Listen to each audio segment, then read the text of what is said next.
The galaxy had many ways of grieving, and in the year after the princess of the Vael'Sha was lost, it seemed determined to use all of them at once. On the ringed world of Surith, the great bell choirs that had rung for 9,000 years fell silent, and the silence was so total that pilgrims came from 4 sectors simply to stand beneath the towers and listen to the absence. On the ocean moons of the Deloran, the tide singers waded out at dusk and let the black water rise to their throats, and they sang one long note until the note broke, and then they came back to shore and did it again the next night, and the next. In the trade cathedrals of the Asuar, where nothing was ever given away for free, merchants hung their doors with unlit lamps and turned no profit for a standard month, which was the closest that avaricious and ancient people had ever come to weeping. They had loved her. That was the thing the histories would struggle to explain to anyone who had not lived through it. She had not conquered anyone. She had not built an empire or won a war or bent a hostile species to her will. She had simply been Ilian Sarv of the House of Living Light, the youngest daughter of a dying people, and she had gone from world to world with her hands open and her strange, gentle radiance spilling out of her. And somewhere along the way the galaxy had decided that as long as she was in it, things were not entirely lost. The Vael'Sha were the oldest surviving species in the Conquered, and they were fading. Everyone knew it, and no one said it aloud in their presence. Once they had numbered in the trillions and lit whole spiral arms with their cities.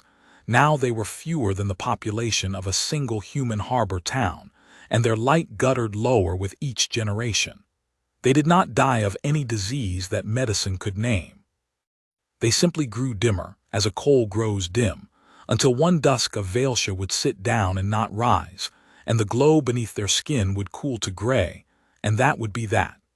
Their scientists called it the long ebb. Their poets called it going home.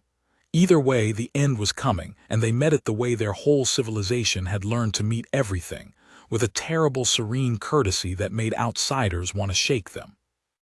Ilian had been different. That was what the Tide Singers sang about.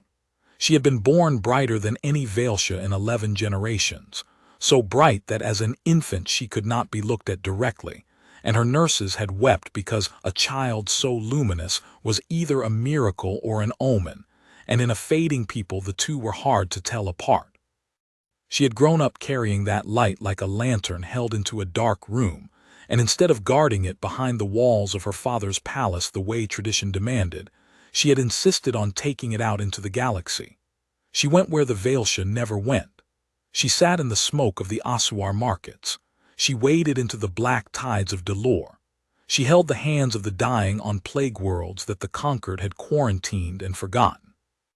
And wherever she went, people who had never seen a Vael'Sha in the flesh discovered that being near her felt like the moment after a long fever breaks, when the room is cool and someone you love is sitting beside your bed.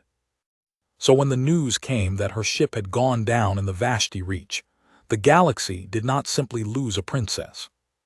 It lost the one bright thing it had let itself believe would last. The Vashti Reach was the reason there had been no rescue.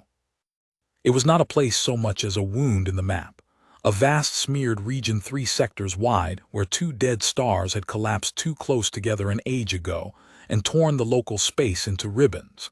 Nothing there worked the way it should. Navigation instruments spun and lied. Engines that had crossed the galaxy 100 times choked on the shredded gravity and died. Radiation from the twin corpses of the stars bled across every band, so that any signal sent in came out the far side as meaningless scream. Ships that entered the Reach did not explode or vanish in some clean, dramatic way. They simply stopped answering, and were never heard from again, and after enough of them had stopped answering the Conquered had drawn a red line around the whole region on the charts and written across it the oldest warning any spacefaring people keeps: do not go in after them. Ilian's ship had gone in because a medrelay on the far side of the Reach had gone dark, a colony of maybe 200 sick and stranded souls, and the fastest way to them was through, and she had ordered the crossing over the objections of everyone aboard, because of course she had.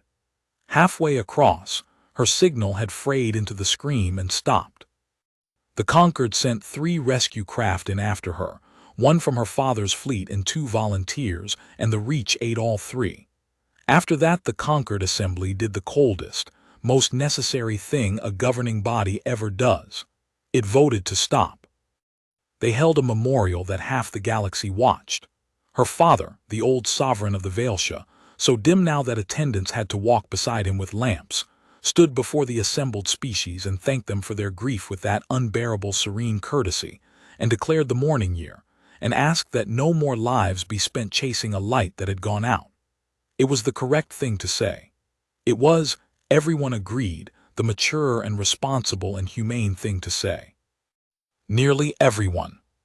Tio Marin was 22 years old, and he had met the princess of the Vael'Sha exactly once, for the length of 11 minutes, and he had not been able to stop thinking about it since.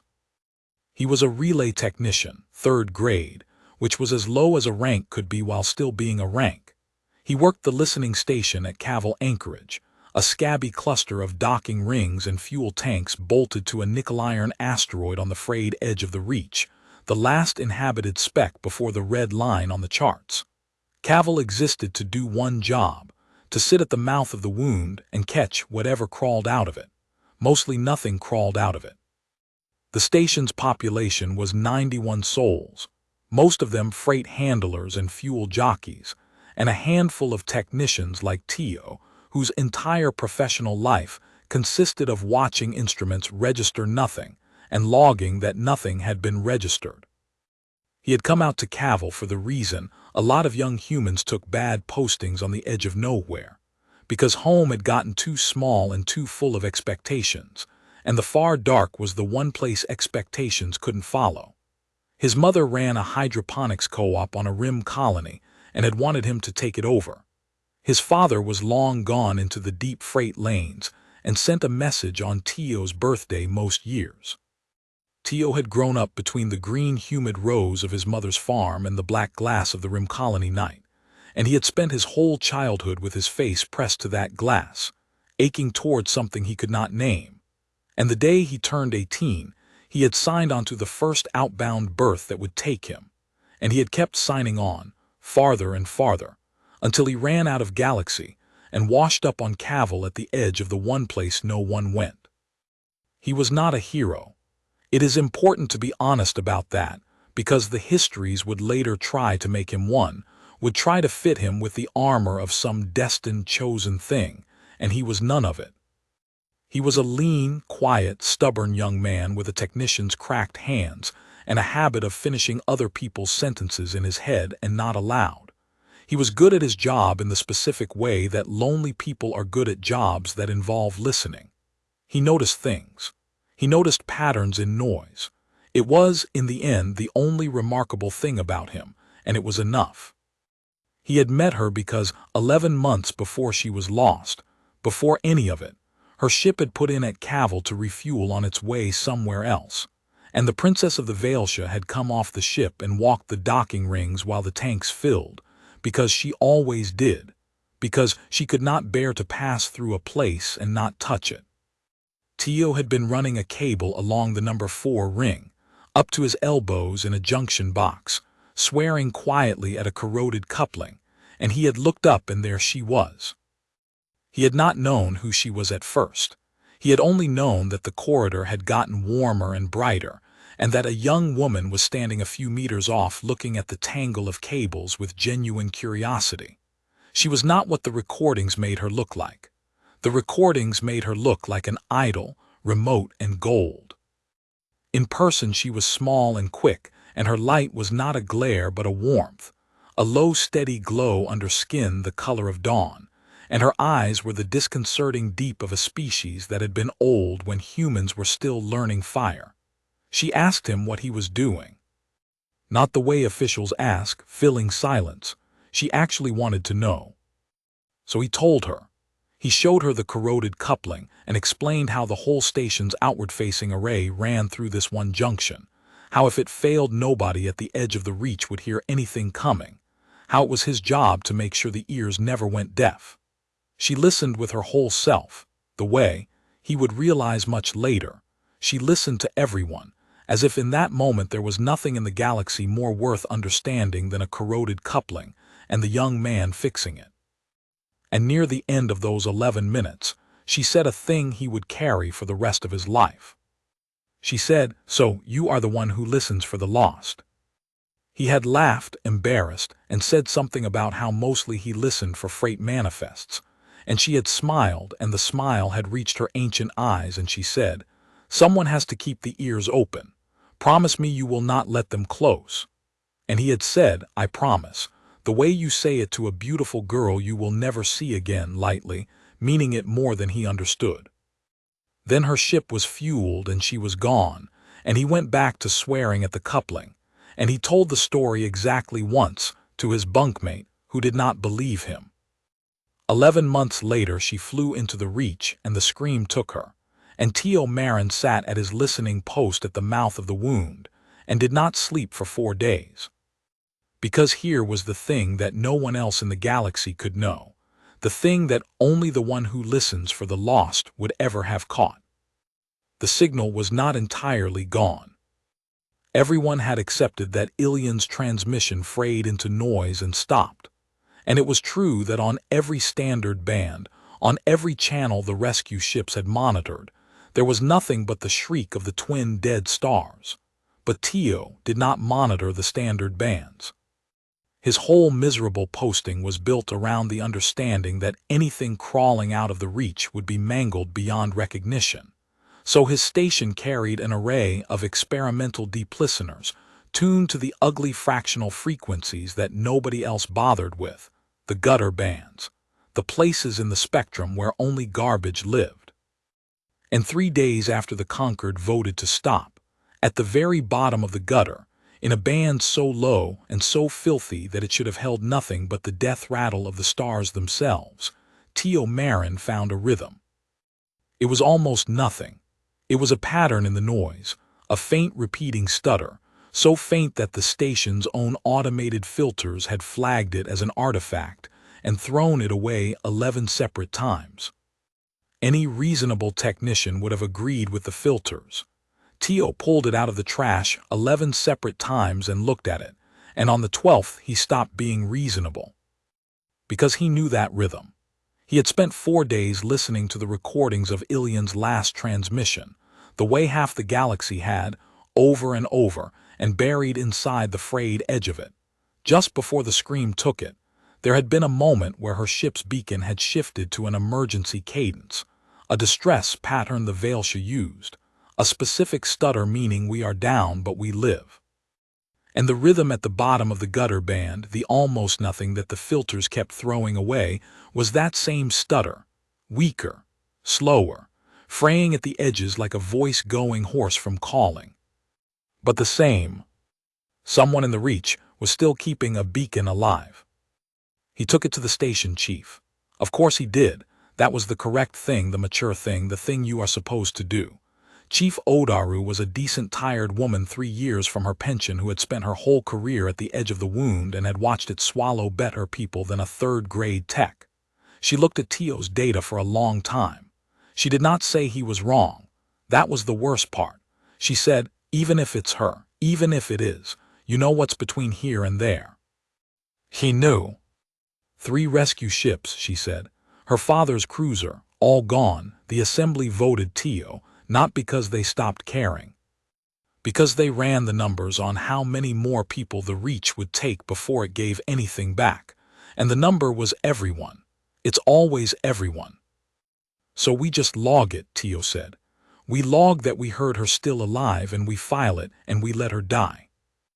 We log, the chief said gently because she was not a cruel woman, that we detected an anomalous cadence consistent with automated distress equipment, which may persist for a long time after a crew is gone because beacons outlive people, Tio. That's what beacons are for.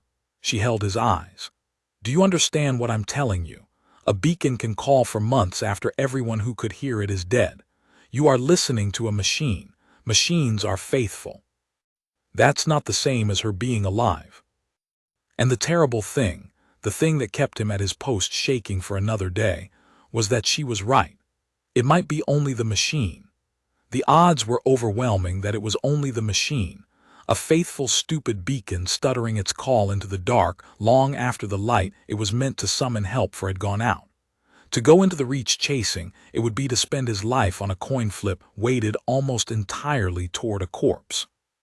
The mature thing, the responsible thing, the humane thing, was to log it and let it go. Tio went back to his listening post.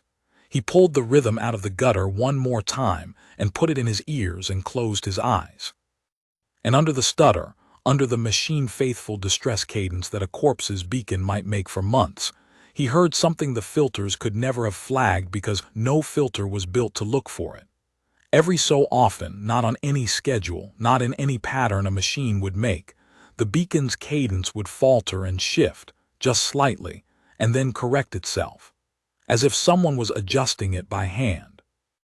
As if someone in the dark, growing weaker, was reaching out every so often to touch the one thing still keeping her tethered to the living galaxy, to make sure it had not stopped, to keep the ears from going deaf.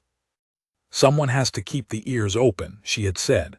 "Promise me you will not let them close." Tio Marin opened his eyes in the humming dark of the listening post at the edge of the wound, and he understood that he was going to do the stupidest thing anyone had ever done, and that he was going to do it alone, and that he was almost certainly going to die, and that none of it changed anything at all, because he had made a promise, and the girl who had made him make it was still down there in the dark, keeping her half of it. He began, very quietly, to plan.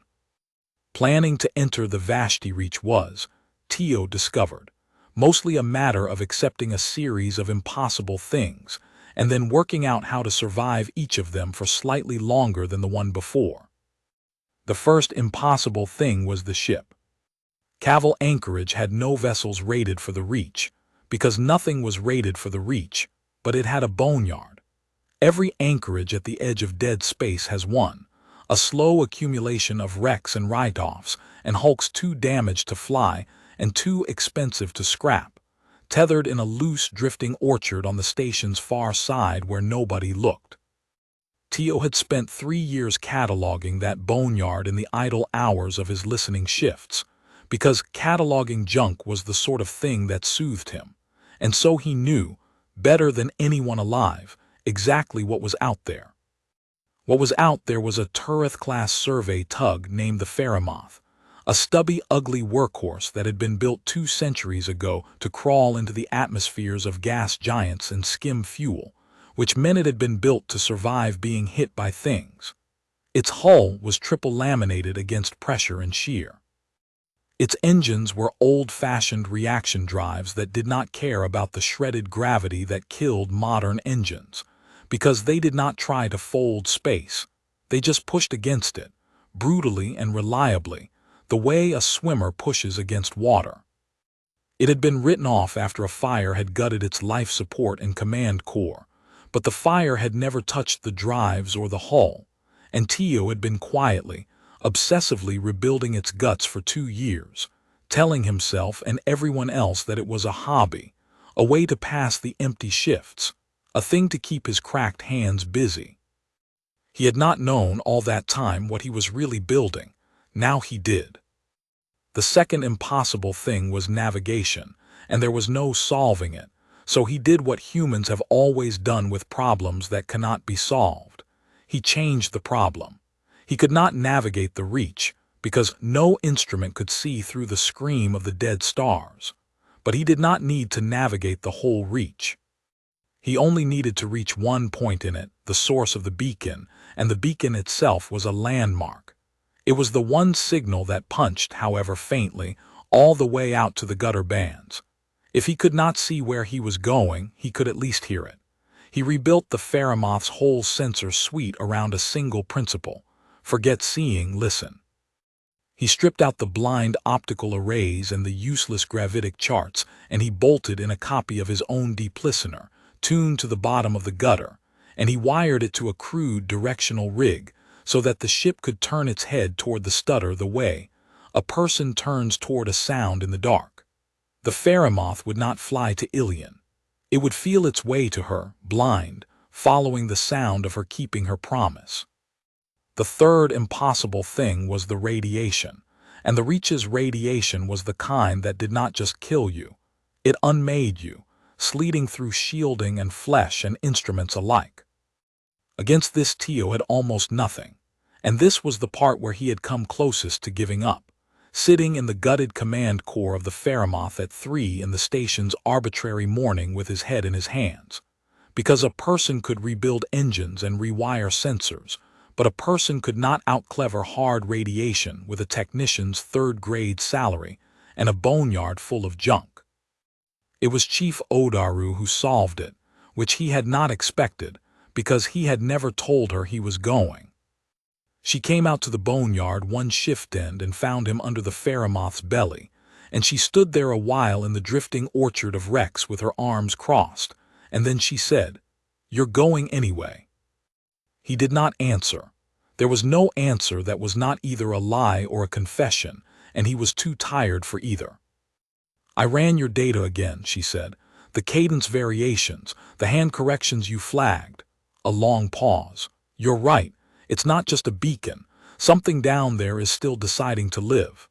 She looked away, out at the smeared red wound of the Reach hanging huge and terrible across half the sky.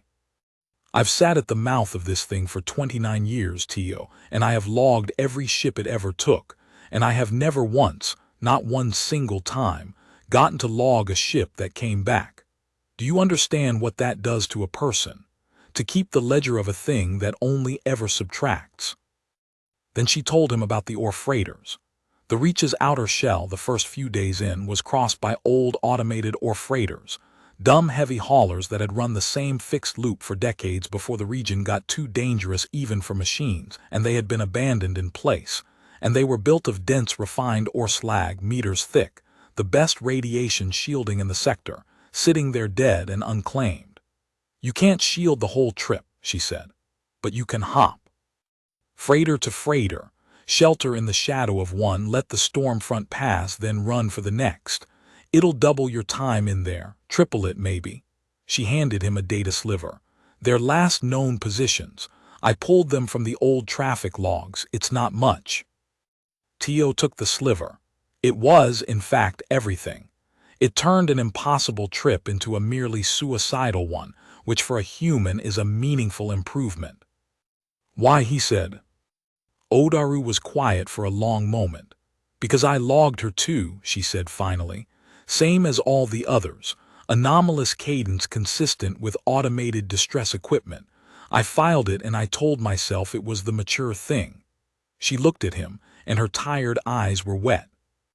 "I'm 3 years from a pension and my knees are shot and I would slow you down and get us both killed. And those are all true things, and they are also excuses, and we both know it. So I'm going to do the only brave thing left to an old woman who's too scared to go herself. I'm going to help you, and I'm going to lie to the assembly about where you went, and I'm going to keep your ears open." Her voice cracked on the last word. "Someone has to keep the ears open. Go get our girl." So it was that 11 days later, in the dead hours when Cavil ran on skeleton watch, a stubby, ugly 200-year-old survey tug named the Ferromoth slipped its tethers in the boneyard and lit its brutal old reaction drives and turned its blind, listening head toward the wound in the sky. And Tio Marin, 22 years old, relay technician 3rd grade, flew alone across the red line that the whole galaxy had agreed no one should ever cross. The Reach did not announce itself. There was no line in space, no gate, no threshold. There was only a slow degradation, a wrongness that crept in at the edges of everything. First, the stars behind him began to smear, their light bending in the shredded space until the familiar constellations of the rim ran like wet paint. Then the instruments started to lie, the few he had left, the pressure gauges reporting the hull was in atmosphere when it was in vacuum, the chronometer skipping and stuttering so that a minute took an hour and an hour took a breath. Then the scream arrived. He had heard recordings of it. Recordings were nothing. The real thing came up through the hull, through his boots, through his teeth, a howl on every frequency at once, the sound of 2 dead stars grinding their corpses together at the bottom of a well, and it did not stop, and it would not stop for as long as he was inside, and the first hour of it nearly broke him. He survived the first hour by doing his job. That was the discovery that saved his life, out there in the shrieking dark, that a human being cannot hold terror and attention in the same hand for very long, and that if you fill your hands with attention, there is no room left for the terror to sit. So he worked.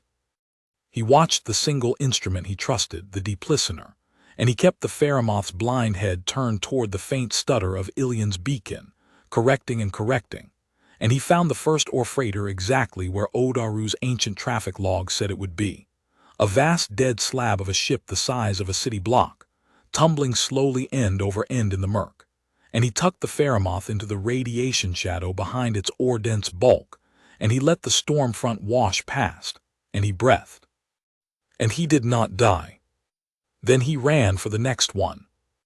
That was the shape of the days that followed, if days meant anything in a place where time itself had come unstitched.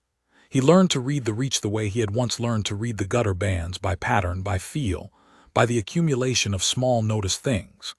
He learned that the scream had a tide to it, a slow swell and ebb as the twin dead stars orbited each other, and that in the trough of the tide, the radiation eased just enough to run, and in the crest it would flay anything caught in the open.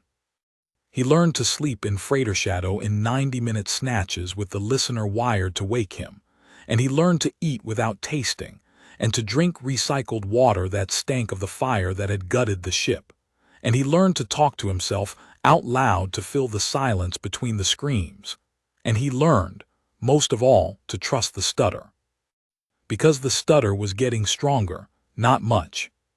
But as he crawled deeper into the wound, freighter to freighter, shadow to shadow, the faint hand-corrected beacon at the bottom of the gutter band grew a little louder, a little clearer, and each time it did, Tio felt something in his chest he had almost forgotten the shape of, and it took him 3 sleeps to recognize that the thing was hope, and that hope, out here, was a more dangerous kind of radiation than anything the dead stars could throw.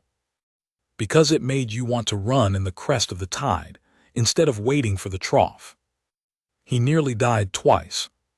The first time was on the 4th freighter, when the tide crested faster than he'd read it and caught the Feramoth in the open between shadows, and the radiation storm hit the old tug like a wave hitting a swimmer, and every alarm he had left screamed at once, and Tio did the only thing there was to do, which was to throw the reaction drives to full and aim for the freighter's shadow and prey.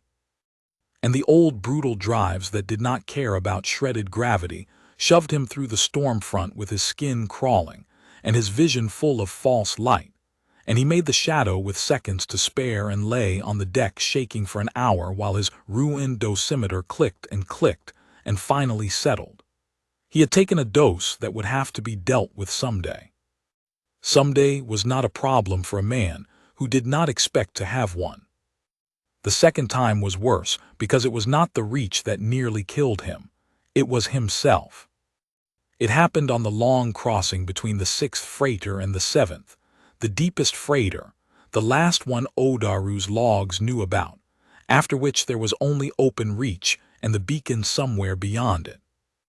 It was the longest exposed run of the whole trip, hours in the open with only the trough of the tide to protect him, and somewhere in the middle of it, alone in the shrieking dark with the false lights crawling across his vision, and his body sick with dose and his mind stretched thin as wire, Tio Marin began to hear things in the scream. He heard his mother calling him in for supper across the green, humid rows of the farm. He heard his father's rare birthday messages, all of them at once, overlapping.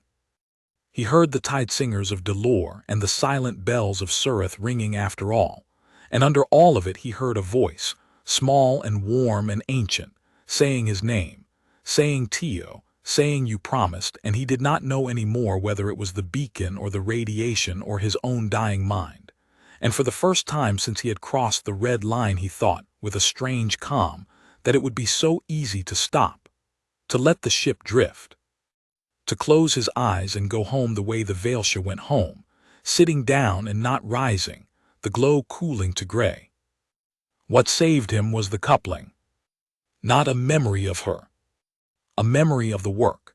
In the depths of the hallucination, drifting toward the easy gray, some low, stubborn part of him that had spent 3 years fixing corroded couplings at the mouth of a wound noticed that the deep listener's directional rig had drifted off target, that the stutter had slid from the center of his hearing toward the left, that the ship's blind head had wandered while its pilot was busy dying.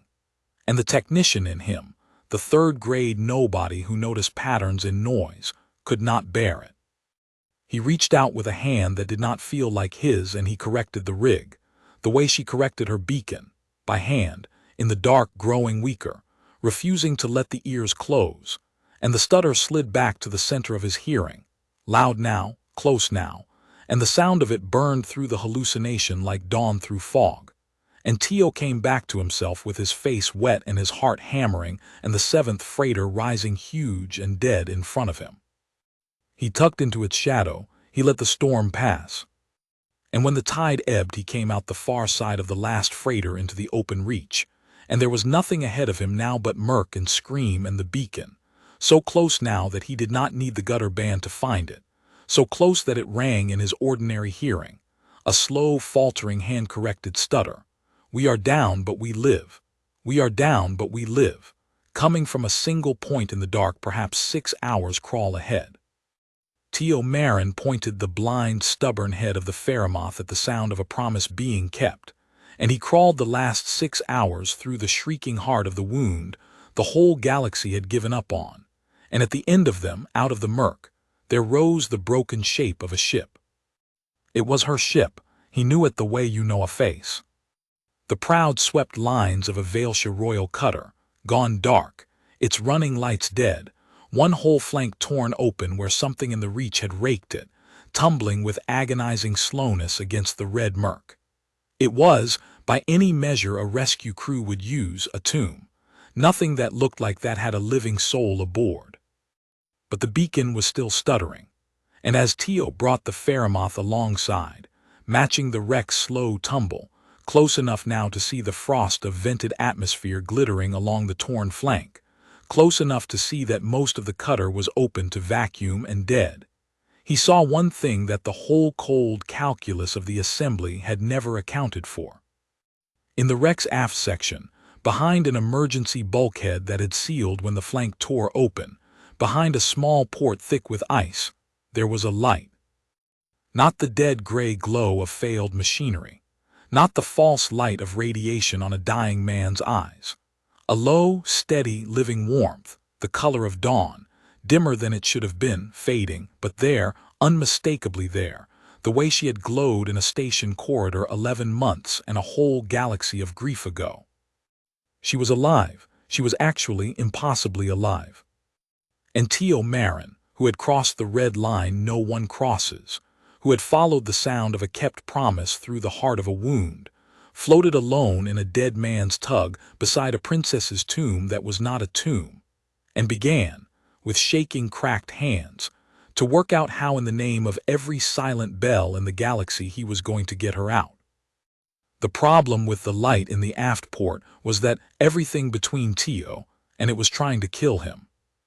He worked it out slowly, floating alongside the tumbling wreck, mapping the dead cutter with the last of his failing instruments and with his own eyes pressed to the Ferromoth's forward port. The royal cutter had been a beautiful ship, and something in the reach had opened it like a tin. Most of its length was breached and dead and open to vacuum, the 4 compartments in the command deck a frozen ruin. But whatever had torn it fast, and the emergency bulkheads, the Vael'Sha built their ships to fail gracefully, had slammed shut and sealed the aft third of the vessel into a single pocket of held atmosphere, a lifeboat that had never detached, a room the size of a small chapel sealed in the belly of a corpse. That was where the light was. That was where she was. And to reach it, he would have to cross the open breach, hand over hand across the torn and tumbling flank of a dead ship, through the trough of a radiation tide, in a salvage suit 2 centuries old that he had patched himself.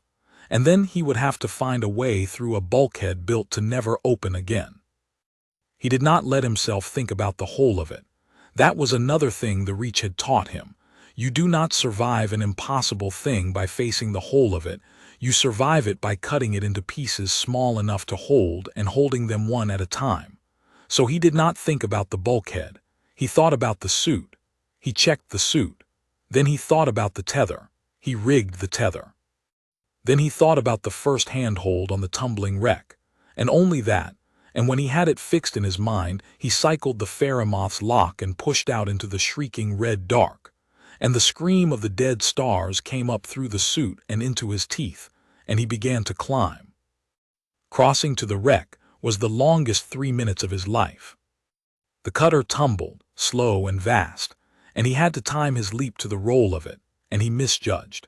And for one endless moment he was adrift between the two ships with the tether paying out behind him and the open reach yawning below. And then his gloved hand found a spar of torn hull and closed on it. And he hauled himself down against the wreck and clung there while it rolled him through the crest of the tide, radiation sleeting through the old suit, his dosimeter shrieking in his ear along with the stars. Until the tide ebbed and he could move again. He climbed the length of the dead ship hand over hand, past the frozen breach where the 4 compartments gaped open to vacuum, and he did not look into them, because he had seen the frost-rimed shapes drifting inside and he knew what they were, and there was nothing he could do for them, and looking would cost him something he could not spare. Ilian's crew, the ones who had crewed her ship into the Reach to reach 200 sick and stranded souls. He climbed past their tomb with his jaw clenched and his eyes forward, and he swore, silently, into the scream, that if he lived he would carry their names out too, so that the galaxy would know they had not simply vanished, that they had died going toward the sick and the stranded, which is the only kind of death worth the name. The sealed bulkhead, when he reached it, was exactly the immovable thing he had feared. It was a meter of layered alloy built to hold atmosphere against the vacuum of a torn ship for as long as anyone inside could possibly survive, and it had done its job perfectly, and now it was the one thing standing between Tio and the light, and there was no cutting it, not with anything he had, not before the next tide crest cooked him against the hull. So he did the thing he was actually good at. He stopped trying to break in, and he started to listen. He pressed the helmet of the old suit flat against the frozen bulkhead, and he closed his eyes, and he strained past the scream of the stars and the shriek of his dosimeter and the hammer of his own heart, and he listened to the ship the way he had listened to the gutter bands, for the pattern in the noise, for the small thing everyone else would miss. And he found it. A faint regular vibration carried through the alloy, a mechanical pulse, the sound of the beacon transmitter itself, still running, still stuttering out its "We are down, but we live somewhere just on the other side of the meter of alloy." And he understood then that he did not need to break through the bulkhead. The bulkhead was not the wall. The wall was that no one on the far side knew he was there. He unclipped a tool from his belt, a heavy magnetic coupling wrench, the same kind of homely tool he had used to fix the corroded junction that had first made her stop and ask him what he was doing. And he pressed it to the bulkhead, and he began to knock. Not randomly. He knocked the cadence. He knocked in slow, deliberate metal-on-metal beats the exact rhythm of the Vael'Sha distress pattern, the stutter she had been keeping alive by hand for a year at the bottom of the gutter band. "We are down, but we live." He knocked it once and waited, the tide beginning to swell, the radiation beginning to climb. He knocked it twice, and the crest came and rolled him against the hull, and he held on and kept knocking through it, knuckles of a dead man's suit rapping a promise against a meter of alloy. He knocked it a third time. And on the far side of the bulkhead, faint through the metal, small and slow and unbearably weak, something knocked back. The same cadence, "We are down but we live," answered. Tio Marin, clinging to the flank of a tomb at the bottom of a wound in the galaxy, laughed out loud inside his helmet, a cracked wet ruined sound, and knocked again, faster, and the answer came again.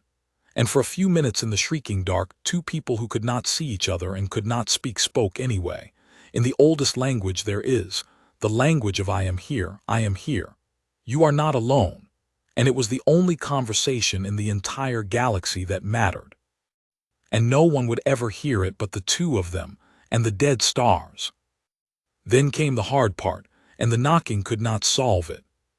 He could not open the bulkhead from outside, and she could not survive the vacuum if the aft pocket were breached, and the only way through was the manual emergency release, which was on her side, and which required strength and consciousness and hands that worked, and the light beyond the iced port was so very dim.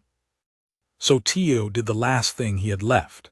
He found the small frozen port in the bulkhead, the one with the living warmth behind it, and he scraped the ice from it with his glove until he could see through, and he pressed his helmet to the glass, and he looked in.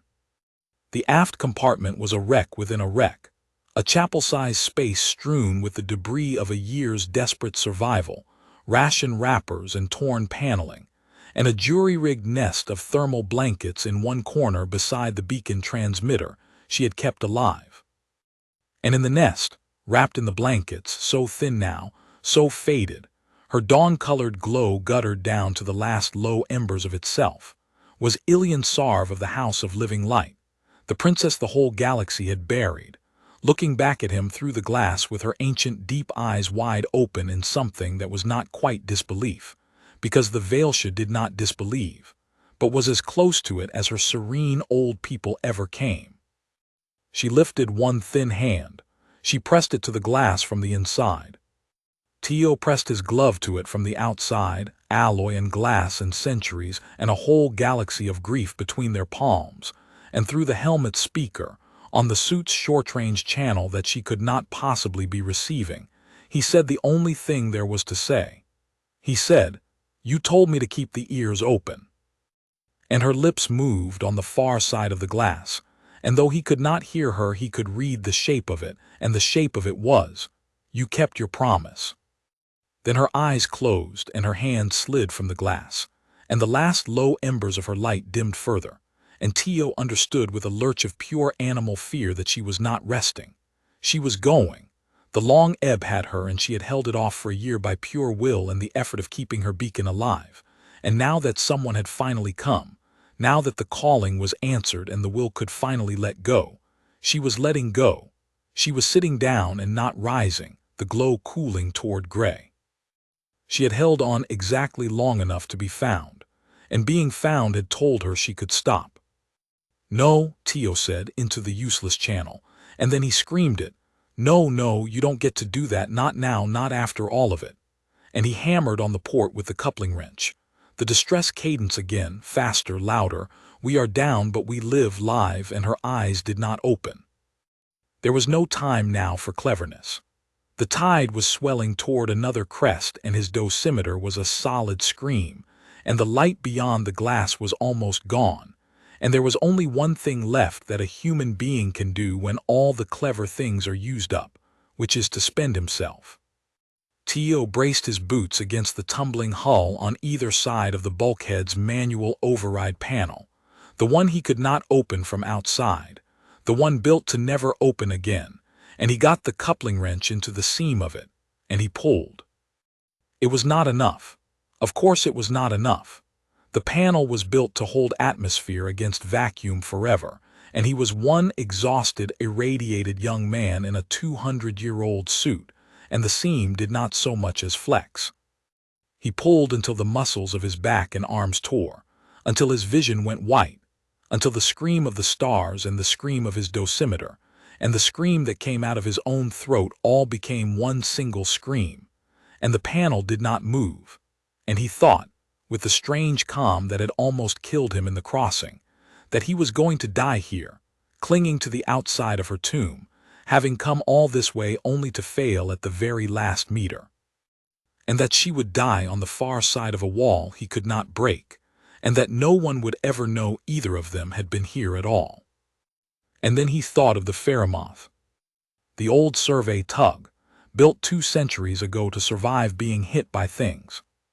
Built with brutal old reaction drives that did not fold space but simply pushed against it, that did not care about shredded gravity, that pushed and pushed with all the stubborn mechanical force of a swimmer against water. He did not need his own torn arms to open the bulkhead. He had a ship whose whole nature was pushing. He clipped the wrench off, and he ran the tether back through his hands, and he made the second longest crossing of his life in the wrong direction, away from her, back to the Ferromoth, timing his leap to the roll of the wreck and this time not misjudging. And he cycled the lock and threw himself into the ruined command core and put his cracked hands on the controls of the old tug, and he brought it around, slow and careful and desperate, until its blunt reinforced prow. The prow built to shoulder through the atmospheres of gas giants, was aimed at the seam beside the manual override panel, where the aft pocket structure was weakest. Then, with the delicacy of a surgeon and the terror of a man threading a needle in an earthquake, Tio Marin nudged the throttle and pressed the prow of the Ferromoth against the tomb of the princess of the Vael'Sha, and pushed. The prow met the hull, and for a long, terrible moment nothing happened, and Tio held the throttle steady and did not let himself hope and did not let himself despair, because both were luxuries and he had run out of both. The old tug groaned. The scream of the dead stars swelled. And then, with a shudder that ran through both ships and up through his teeth, the weakened seam of the aft pocket gave. Not all at once, not in the catastrophic blowout he had feared, but in a long controlled tearing as the Ferromoth's blunt reinforced prow folded the alloy inward like a man pressing his shoulder through a stuck door, and the manual override panel, robbed of the structure that anchored it, sheared free. There was no explosive decompression. That was the thing that saved her life, and it was not luck. It was the Vael'Sha who built their ships to fail gracefully. The moment the seam breached, the aft pocket's own emergency systems, running on their last dregs of power, sealed the atmosphere down into a smaller core around the nest where she lay, and vented the rest slow and controlled, buying seconds, buying the exact handful of seconds Tio needed. He killed the throttle, backed the tug off, and was out the lock and across the gap, and through the torn breach he had made before the last of the atmosphere had finished venting, hauling himself into the ruined chapel of a room where the princess of the Vael'Sha lay dying in a nest of thermal blankets, and her light was almost gone. He did not stop to think. He gathered her up, blankets and all, and she weighed nothing.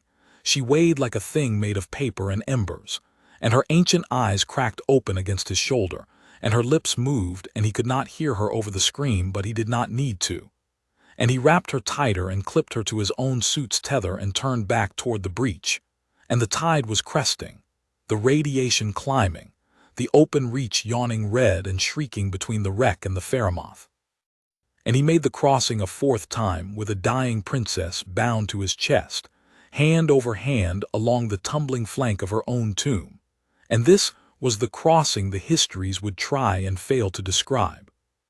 Because there are no words for a boy carrying the last light of an ancient people through the heart of a wound, while dead stars screamed at him to stop. He got her aboard. He sealed the lock.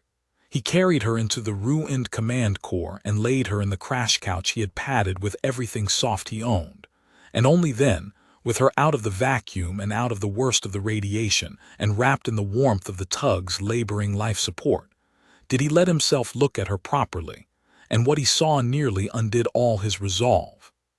She was fading, not dying of any wound, not starving, though she was starved, not poisoned, though the Reach had surely poisoned her as it had poisoned him. She was fading the way the Vael'Sha faded, the long ebb, the cooling of the coal, and it had come for her early and hard, accelerated by a year of terror and privation and the sheer effort of holding on. And now that the holding on was done, now that she was found and safe and could finally rest, her light was going out like a candle in the moment the wind finally reaches it. Her glow had guttered from the warm dawn he remembered to a low gray flicker at the hollows of her throat and wrists. Her eyes, when they opened, were the deep ancient dark he remembered, but there was a stillness gathering behind them, the serene terrible courtesy of her people meeting the end. "You should not have come," she whispered, and her voice was a thread, and it was the first thing he had heard her truly say in 11 months, and it broke him and mended him in the same breath. "They will have told you not to come. It was the correct thing to tell you." "I've never been good at correct," Tio said. He was working as he spoke, hands moving on instinct, wiring the tug's meager medical rig, a salvaged plasma warmer, a nutrient drip 2 centuries expired that he prayed was better than nothing. Ask my mother. Ask Chief Odaru. I'm a disappointment across 3 sectors. The ghost of a smile touched her faded mouth. You are the one who listens for the lost, she breathed. I called for a year. I did not think anyone was left who would hear the bottom of the gutter. Her eyes drifted closed. I am tired, Tio Marin. I have been tired for a very long time, and now I may stop, and I find I want to. Is that a terrible thing to want? No, he said, and his voice cracked, but you're not going to. Stay with me. Stay with me and look at me and tell me about your people. Tell me about the light. Talk, keep talking, don't you dare go quiet on me now. And because she was who she was, because even at the end of everything she could not bear to refuse a young man who asked her to stay, she talked. She told him about the long ebb in the thread of a voice, as he flew the Faramoth back out of the wound the way he had come, freighter to freighter, shadow to shadow, the whole terrible crossing again in reverse and worse, because now he had a passenger whose life was measured in the flicker of a dying glow, and every hour in the Reach dimmed her further. She told him that the Vael'Sha did not simply die, that the light beneath their skin was not a metaphor, that it was the truest part of them, older than their bodies, and that when a Vael'Sha faded it was because the light chose to gather itself up and go, and that this was not a tragedy to her people but a coming home, a return to the great tide of light from which they believed all things were struck. She told him her people had made their peace with the ebb so completely, so gracefully, over so many long ages, that they had forgotten how to fight it, had forgotten that it could be fought, had forgotten there was anything to fight for. And she told him, in a whisper he had to lean close to catch over the scream, that this was the secret grief of her whole civilization, the thing beneath the serene courtesy, that they were not dying because they had to, but because they had agreed to, a long time ago, and had never found a reason compelling enough to break the agreement. That's the worst thing I've ever heard, Tio said, tucking the Faramoth into the shadow of the 7th freighter, the deepest one, letting the tide crest pass. You're not fading because you're sick. You're fading because your whole species decided to be polite about the end of the universe. You do not understand, she whispered, but there was no reproach in it, only a great tiredness. It is peace. It is the most beautiful thing we ever built. We do not rage, we do not grasp, we let go. Letting go's easy, Tio said, and he turned from the controls to look at her, this small paper and ember girl who was the last brightness a fading people had, dimming in a dead man's crash couch at the bottom of a wound. Letting go is the easiest thing in the universe. Anybody can let go. My whole species is stubborn and grasping and impolite, and we do not know how to let go of anything. And yeah, it makes us ridiculous, it makes us dangerous, it gets us killed in places smarter people know to stay out of. But it's also why I'm here. Because when the whole galaxy let go of you, when your own father let go of you and buried you and asked everyone to stop, one impolite, stubborn human at the edge of nowhere couldn't do it, couldn't let go. And that's the only reason you're still breathing. So don't tell me letting go is beautiful. Letting go would have left you in that tomb. She was quiet for a long time, and he thought he had lost her, and his heart seized, but then her eyes opened, and something moved behind the gathering stillness, something he had not seen in them before, something that was almost startled, almost curious, the look of a very old person hearing a very old assumption questioned for the first time. No one, she breathed, has ever argued with me about it in all my life. My people would never, it would not be courteous. Then it's a good thing I've got no manners, Tio said, and turned back to the controls and ran for the 6th freighter. The way out was worse than the way in, and it was worse in every way that mattered. The dose he had taken on the way in had weakened him, and now he took more, and his hands shook on the controls and the false lights crawled always at the edge of his vision.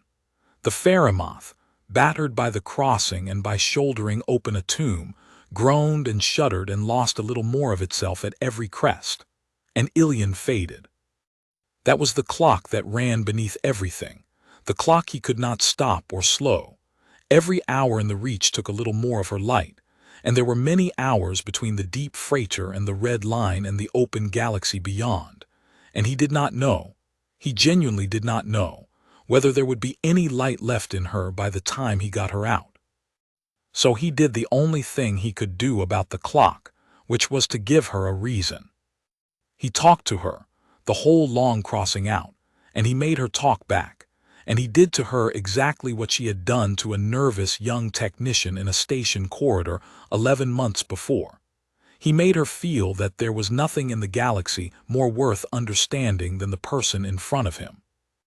He asked her about the sick colony she had been trying to reach, the 200 stranded souls, and her light flickered brighter, indignant when she spoke of them, because she still wanted to know if they had been saved. He asked her about her crew, and she wept in the Vael'Sha way, her glow pulsing slow and gray, and he told her he had seen their tomb and sworn to carry their names out, and the light steadied. He asked her about the galaxy she thought she'd never see again, the tide singers and the silent bells and the unlit lamps of the ossuar, not knowing that all of those were her own mourning, not knowing he was describing to her the shape of the grief she had left behind, and something in her face when he described it made him stop, and made her say in wonder, "They did that. For me." "The whole galaxy did that for you," Tio said quietly, threading the tug through the trough of a tide. "That's what I've been trying to tell you. You matter to more than your polite dying people. You matter to a boy who met you for 11 minutes and couldn't forget you. You matter to a chief who lied to the assembly to send me. You matter to bell choirs that went silent and merchants who wouldn't take a profit. You want to gather up your light and go home to the great tide, fine, that's your right, that's your beautiful peace. But you should know that if you do, you're not just letting go of yourself. You're letting go of every single one of them, and they never let go of you." Ilion Sarv looked at the young human flying her out of her own grave, and for the first time in the long history of the House of Living Light, a Vael'Sha at the edge of the long ebb did something no Vael'Sha had done in 11 generations. She got angry at it. Her light did not blaze, it was too far gone for that, but it stopped fading. He watched it happen, watched the slow gray guttering steady, and then, faintly begin to warm back toward dawn, as somewhere in that ancient tired serene creature a decision she had made a long time ago came unmade, as the last bright daughter of a fading people looked at a stubborn, impolite human who did not know how to let go, and decided, against 9,000 years of courtesy, that she did not want to let go either. "Fly the ship Tio Marin," she whispered, and there was iron under the thread of it now, iron he had put there. "Get me out of this wound. I find I am not finished." He flew the ship. He ran the last freighters, the last shadows, the last cresting tides, with his torn hands and his crawling vision and his dying passenger who had decided, impossibly, to stop dying. And he crawled the Ferromoth up out of the shrieking red heart of the Vashti Reach toward the smeared and distant stars of the rim, toward the red line on the charts, toward a galaxy that had buried them both and did not know that at the mouth of the wound. Growing closer with every laboring beat of 2 centuries of stubborn old engines, something impossible was coming home. The red line on the charts was invisible, of course.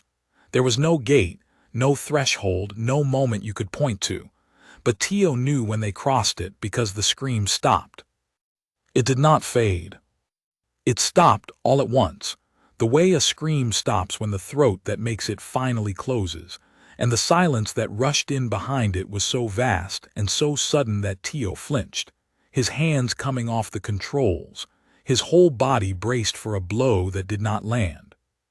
For 9 days or 9 hours or 9 years, whatever the Reach had made of time, the scream of the dead stars had been the floor and the walls and the ceiling of his existence. And now it was simply gone, and in its place there was the small, ordinary hum of the Ferromoth's laboring old systems, and the rasp of his own breathing, and behind him, soft and steady, the sound of Ilian Sarv still alive. The stars ahead unbent. He watched the smeared wet paint constellations of the rim resolve themselves back into their proper shapes, sharp and cold and clean, and he had never in his life seen anything so beautiful as ordinary stars behaving the way stars were supposed to. And there, small and scabby and blessed, a familiar cluster of docking rings and fuel tanks bolted to a nickel-iron asteroid at the edge of everything, Cavil Anchorage, home, the last inhabited speck before the wound and the first after it.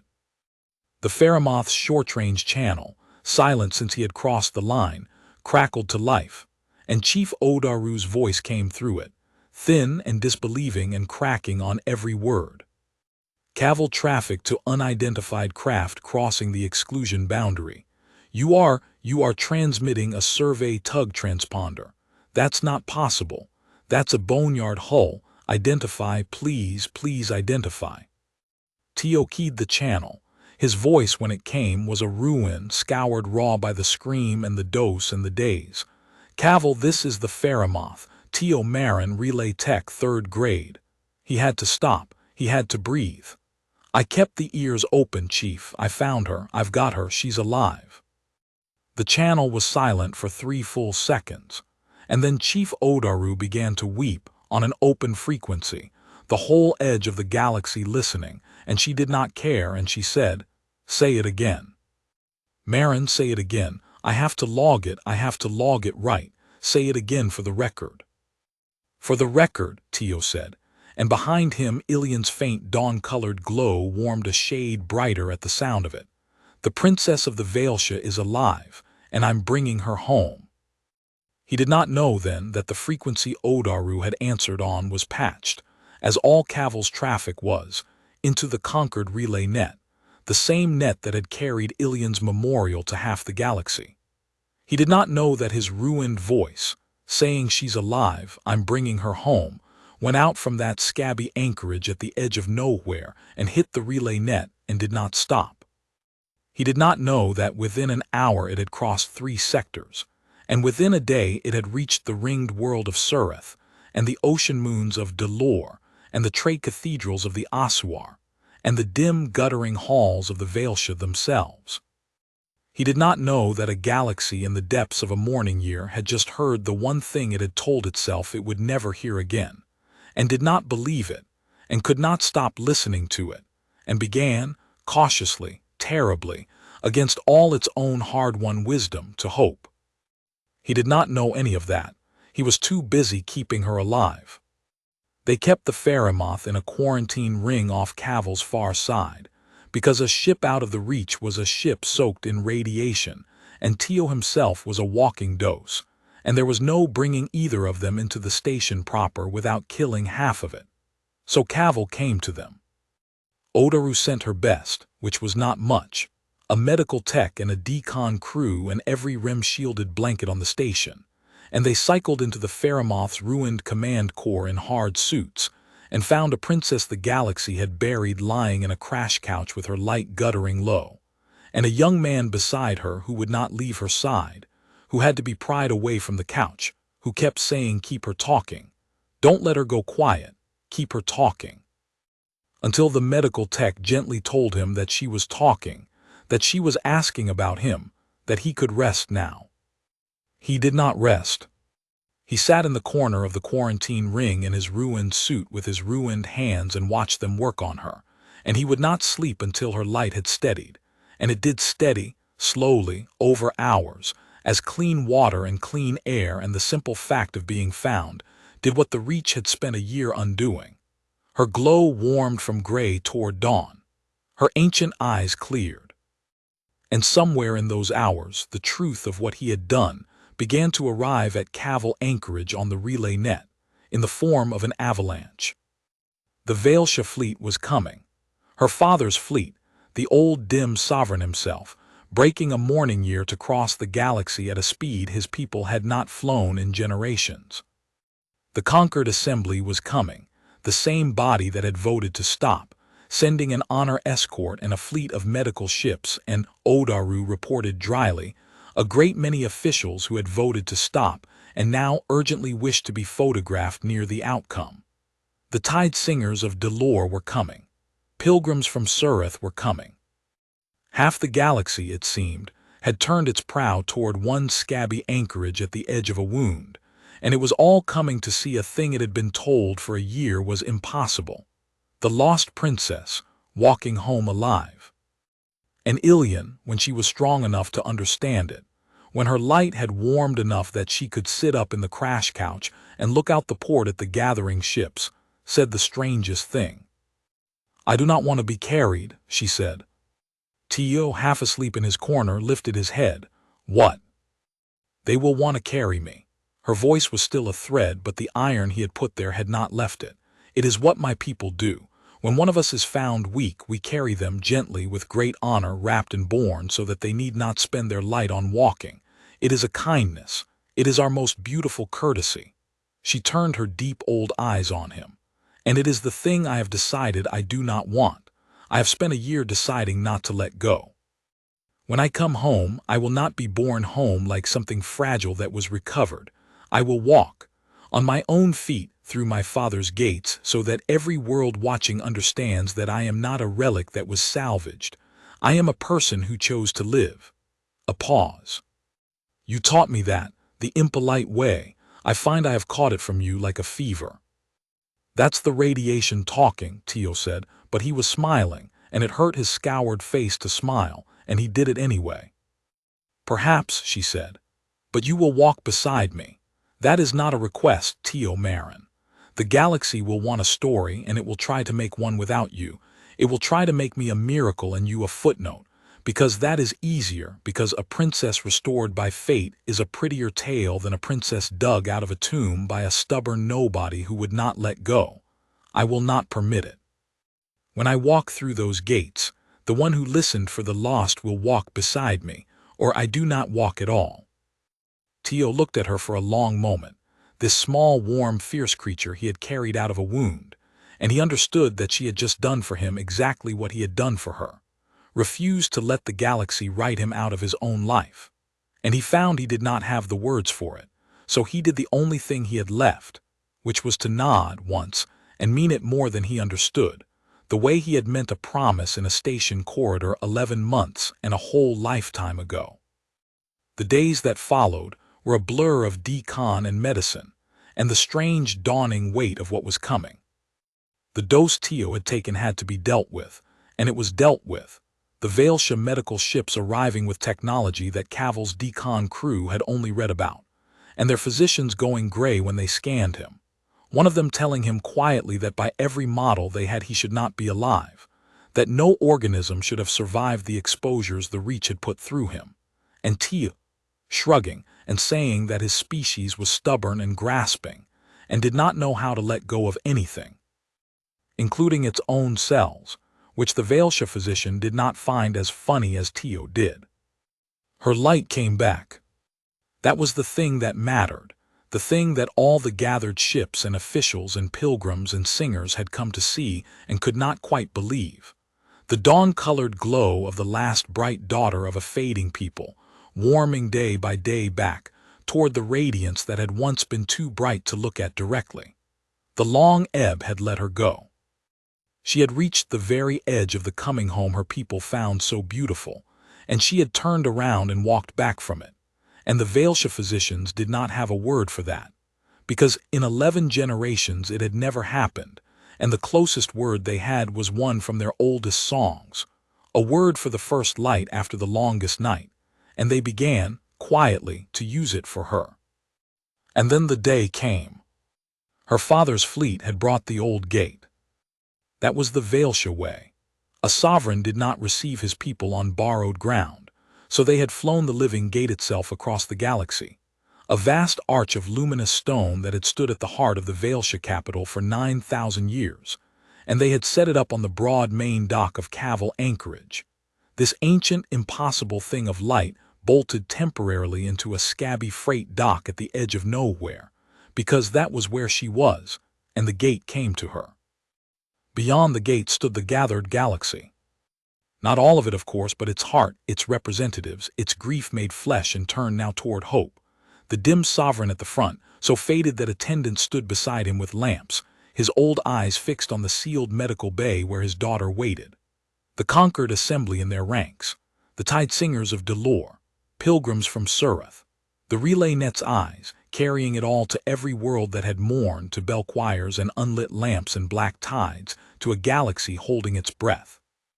And in the sealed bay, out of sight of all of it, the princess of the Vael'Sha stood up on her own feet for the first time in a year, swaying, one hand on the wall, her light trembling but her jaw set, and she turned to the young human beside her, the relay technician 3rd grade in a borrowed clean uniform 2 sizes too big who looked like he wanted to be anywhere else in the galaxy, and she held out her hand. "Walk with me," she said. "You listened for the lost when everyone else stopped. Now let them see what listening brings home." Tio Marin looked at the sealed door, and the light leaking around its edges from the gathered galaxy beyond, and the whole vast weight of what waited out there, and every instinct in his stubborn, impolite little soul told him to run. And then he looked at her hand, held out, trembling, warm, and he thought about a corroded coupling and a promise made lightly and meant more than he understood, and he took a breath, and he put his cracked technician's hand in hers. "Okay," he said, "but you're doing the talking. I finish sentences in my head. Out loud I'm a disaster." She laughed. The princess of the Vael'Sha, back from the dead, laughed, and her light flared bright enough that he had to squint, and the sound of it was the first genuinely happy sound anyone at Cavil Anchorage had heard in a year, and it leaked around the edges of the sealed door and out into the gathered galaxy, and a hush fell over 10,000 souls who had traveled across 3 sectors to grieve and did not yet dare to hope. Then the door opened. The light came out first. That was what the 10,000 gathered souls would remember, what the relay net carried to every morning world, what the histories would open with when they finally learned how to tell it. Before anyone saw her face, before anyone saw the young human at her side, a warm spill of dawn-colored radiance flowed out of the opening door and across the scarred gray deck of a freight anchorage at the edge of nowhere, and every creature standing in the shadow of the living gate felt it at once. That impossible warmth, the moment after the fever breaks feeling that a whole galaxy had told itself it would never feel again. And then she walked out into it. She was thin, she was scarred by a year in a tomb. Her light trembled, and it was not yet the blinding radiance of before, and she leaned just slightly on the arm of the young man beside her. But she walked, on her own feet, one step and then another across the long deck toward the living gate and the gathered galaxy beyond it, her chin high, her deep old eyes bright, and she did not falter, and she did not stop, and she was not carried. The silence that met her was the silence of 10,000 souls who could not believe what they were seeing. It held for one heartbeat. 2. The dim old sovereign at the front took a single step forward, the lamps beside him swaying, his faded face breaking open in a way his people's serene courtesy was never meant to allow. And then the silence broke, all at once, into a sound that the anchorage's old bones had never carried and would never carry again. The sound of a galaxy that had spent a year learning to grieve, discovering in a single instant that it did not have to. 10,000 voices from 100 worlds crying out together. The tide singers of Delor lifting a note that did not break this time. The pilgrims of Sureth falling to their knees, and somewhere far away, carried back across the relay net in the other direction, the great bell choirs of Sureth that had been silent for a year beginning, one by one, to ring. Ilian Sarv walked toward her father through the rising roar, and she did not let go of the human's hand. That was the thing the galaxy saw, the thing it could not stop seeing, the thing that turned the story from a miracle into something truer and stranger and better than a miracle. Because a princess restored by fate walks alone, fate needs no companion. But this princess walked with her hand locked around the cracked hand of a lean, exhausted young man in a uniform 2 sizes too big. A nobody, a relay technician 3rd grade from a scabby anchorage, who looked terrified and stubborn and entirely out of place, and who walked beside her anyway because she would not walk without him. And the galaxy, looking at the two of them, understood in a wordless rush what it was actually being shown. Not that the lost could be miraculously restored, but that the lost could be gone after. That someone could refuse to let go. That when the mature and the wise and the responsible had run the numbers and drawn the red line and voted to stop, the whole beautiful serene machinery of giving up could still be broken by one impolite creature who simply would not. She reached her father. The old sovereign looked at his daughter back from the dead, walking on her own feet, and then he looked at the young human whose hand she held, and the dim old creature who ruled a fading people and had buried his brightest child did a thing that was not in 9,000 years of Vael'Sha protocol. He bowed to Tio. Low and long, the sovereign of the oldest surviving species in the conquered, bowing to a relay technician 3rd grade, and behind him, in a slow spreading wave, the gathered galaxy bowed too. Tio, who did not know what to do with any of it, did the only thing his stubborn, impolite soul could think of. He kept his hold on Ilian's hand, because she had asked him to, and with his other cracked hand he reached into the breast of his too large, borrowed uniform and drew out a folded slip of paper, and he held it out to the sovereign, and in a voice scoured raw by a scream that had tried for 9 days to unmake him, he said the only speech he would ever give. "These are the names of her crew," he said, "the ones who flew her into the Reach because there were sick people on the other side. They didn't vanish. They died going toward the ones who needed them. I promised I'd carry their names out so the galaxy would know." He pressed the paper into the old sovereign's dim hands. "That's the part that matters, not me, them, and her. I just kept the ears open." Then he stepped back and tried to let go of Ilian's hand to give her back to her people, to fade into the crowd the way a nobody is supposed to. She did not let him. Her fingers tightened around his, warm and fierce, and the last bright daughter of the House of Living Light turned from her father and her people and the whole roaring, astonished galaxy, and she looked at the young human who had walked her home, and her light flared bright and warm and dawn-colored, brighter than it had been in a year, bright as the word the physicians had reached for out of the oldest songs, the word for the first light after the longest night. "You keep trying to disappear," she said, so only he could hear under the roar. "You crossed a wound the galaxy said could not be crossed. You broke open my grave with a boneyard ship. You argued me out of dying when my own father could not. And still you think the story is not yours." She shook her head and she was smiling, ancient and young at once. "I told you they would try to make me a miracle and you a footnote, so we will not let them. Wherever I go now, the one who listens for the lost goes beside me. You kept your promise, Tio Marin. Now keep me company." And she raised their joined hands, hers and his, the princess and the nobody, into the light of the living gate, before the bowed and weeping galaxy and the ringing bells and the singers whose note did not break. And she did not walk home alone, and the galaxy that had mourned her looked on in astonishment and understood at last that some things thought lost forever are only waiting, at the bottom of the gutter, for someone stubborn enough to listen. Far behind them at the mouth of the wound, an old station chief named Odaru sat at a listening post and logged, for the first and only time in 29 years, a ship that had come back. She wrote it plainly, the way the truest things are written. She wrote, "The lost came home."